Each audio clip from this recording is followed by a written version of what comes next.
Nous allons voir dans cette leçon l'outil rectangle de sélection, mais aussi ellipse de sélection. Alors on va commencer par rectangle de sélection en ouvrant le fichier d'exemple rectangle-sélection.jpg.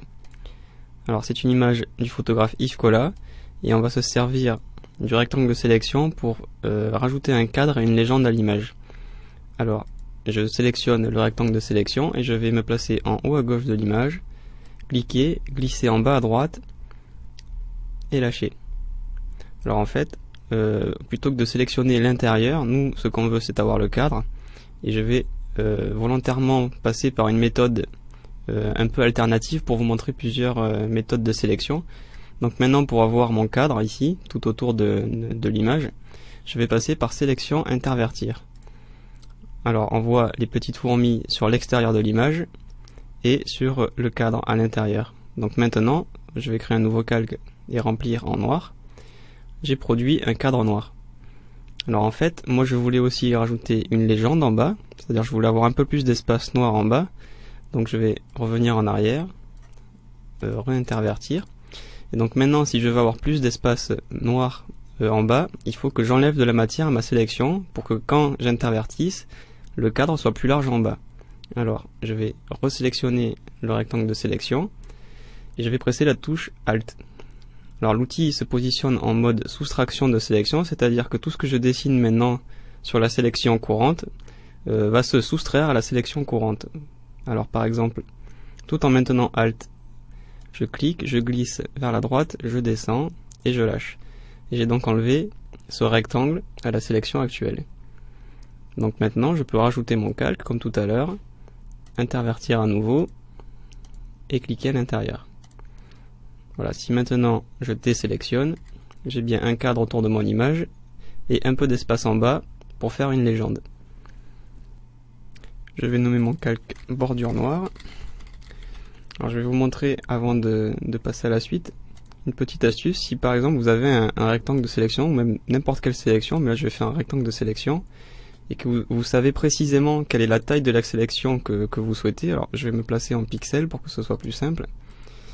Voilà. Là, j'ai une sélection de 695 par 344. Et en fait, je sais que je veux une sélection de 700 par 350. Alors c'est juste un exemple, je prends une valeur au hasard. Eh bien, je peux, plutôt que de refaire la sélection et de trouver difficilement les valeurs que je souhaite, parce que je vais avoir du mal à tomber pile poil sur 700 par 350, eh bien dans sélection, j'ai simplement l'outil transformer la sélection. Et là, je peux redimensionner à loisir en utilisant des poignées, pour me placer plus facilement sur 700, voilà, et 350. Ça m'évite de redessiner la sélection tout le temps et de pas tomber sur les bonnes valeurs. Alors, si vous avez encore du mal à tomber dessus, il suffit de zoomer pour avoir un déplacement plus précis. Voilà, maintenant je peux tomber sur 350. D'ailleurs, quand vous effectuez des sélections précises, si vous vous placez dans un zoom assez éloigné, forcément le mouvement de la souris sera plus ample et vous passerez de valeurs là, si je prends les valeurs à droite ici, je passe de 350 à 400 en un rien de temps, en un simple petit mouvement, alors que si je fais un zoom vers l'avant, très serré sur l'image, alors à ce moment-là, avec un mouvement de la souris identique, je passe sur des valeurs beaucoup plus faibles, et donc je peux me positionner sur 350 beaucoup plus facilement. Voilà. Alors une fois que j'ai fini de manipuler les poignées, comme l'outil de transformation d'ailleurs, eh bien je valide en cliquant sur le petit V ici, sur ce petit bouton, et ma sélection s'est redimensionnée sans avoir à essayer plusieurs fois.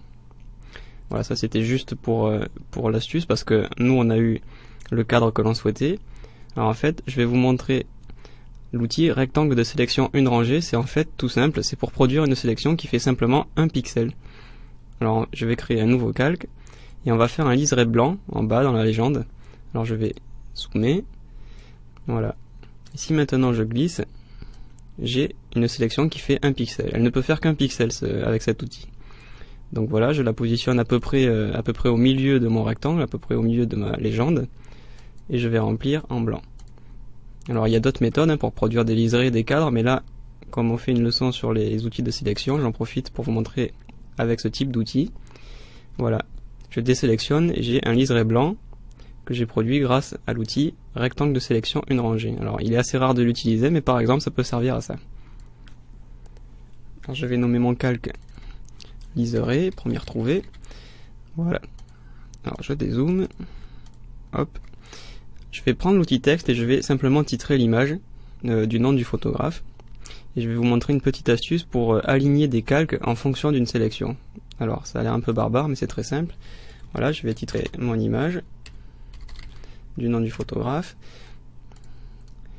Alors je vais volontairement grossir le calque de texte pour que on voit un peu mieux. Voilà, c'est un peu gros mais c'est juste pour qu'on y voit un peu mieux. Alors là, mon calque il n'est pas du tout aligné sur la largeur de l'image, il est beaucoup trop à gauche. Plutôt que de le placer au hasard avec l'outil déplacement, je peux faire quelque chose de très simple. C'est sélectionner la totalité de la largeur sur laquelle je veux aligner. Donc là, dans ce cas, c'est la largeur de l'image. Pardon, je recommence, voilà. Et je peux me mettre en outil déplacer et utiliser ce bouton.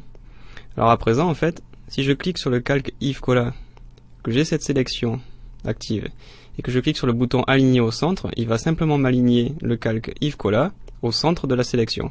Et donc dans mon cas, au centre de l'image. Donc ça peut être très pratique, par exemple, pour aligner des calques, de se servir d'une sélection active et après de l'enlever. Si par exemple j'avais voulu aligner ce calque texte sur une moitié de l'image, alors je vais sélectionner la moitié de l'image et recommencer. Et maintenant, le calque de texte est centré au milieu de cette sélection et donc sur la moitié de l'image. Moi je veux centrer tout simplement sur l'image, donc je recommence et je clique sur le bouton ici, ce bouton d'alignement au centre. Voilà. Alors maintenant que l'on a placé le calque de texte, je vais gommer le liseré qui passe en dessous pour qu'on voit le nom, en effectuant une nouvelle sélection, en sélectionnant le calque liseré et en appuyant sur supprime pour enlever le contenu de ce qui se trouve dans la sélection. Je désélectionne en pressant le raccourci CTRL D ou Pomme D sur le Mac et je reviens à un niveau de zoom pour que vous puissiez voir le résultat. Donc simplement avec les outils de sélection, j'ai fait un cadre, une légende et aussi un liseré et j'ai aligné un titre. Alors là j'ai fini avec l'outil rectangle de sélection, on va passer à ellipse de sélection, donc on peut fermer cette image. Alors vous pouvez sauvegarder les modifications si vous souhaitez, moi je vais la fermer et ne pas enregistrer. Et maintenant on va ouvrir le fichier d'exemple ellipse sélection.jpg. Alors l'ellipse de sélection elle se situe dans le même tiroir que le rectangle de sélection, c'est-à-dire que voilà, là si je suis en rectangle de sélection, je clique sur l'outil, je maintiens mon clic et je fais apparaître le tiroir et je positionne la souris sur ellipse et je lâche. Donc je suis maintenant en ellipse, voilà, je ne suis plus en rectangle. Alors l'ellipse elle est très simple, il suffit de cliquer et de glisser pour dessiner une ellipse. Alors vous allez me demander comment faire simplement un rond et non pas une ellipse. Eh bien c'est très facile, il suffit de maintenir la touche Shift ou Maj enfoncée. Et là je ne produis que des ronds, que des cercles parfaits, et non des ellipses libres, comme ceci. Donc par exemple, si je veux dessiner une ellipse, ou même un cercle d'ailleurs, autour de la tête, autour du visage et autour d'ailleurs de l'auréole, je vais cliquer à peu près au centre et maintenir la touche Shift. Et là, vous remarquez que je pars du haut gauche, de l'angle en haut supérieur gauche de ma sélection, alors que moi je voulais partir du centre. Et bien en plus de Shift, je vais aussi maintenir la touche Alt, sur PC comme sur Mac, pour contraindre la sélection en cercle et en partant du centre de l'outil. Alors j'appuie sur Shift sur Alt, je glisse et je dessine un cercle à partir de son centre. Je lâche et maintenant je peux déplacer ma sélection si jamais je veux replacer le centre et lâcher pour avoir une sélection active qui correspond à un cercle.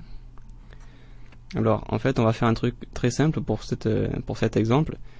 C'est simplement intervertir, encore une fois remplir avec du noir et on va produire simplement un médaillon. Donc je remplis en noir, voilà. Et maintenant je peux recadrer autour et j'ai produit un médaillon avec simplement l'outil ellipse de sélection. Voilà ma photo terminée, mon petit médaillon. Voilà, il n'y a pas beaucoup plus de choses à dire sur l'outil ellipse. Alors après vous avez toutes les options communes pour ajouter et soustraire à la sélection, contour progressif au lissage. Et ce sont des notions qu'on a vues dans la leçon de découverte et qui sont communes à tous les outils de sélection.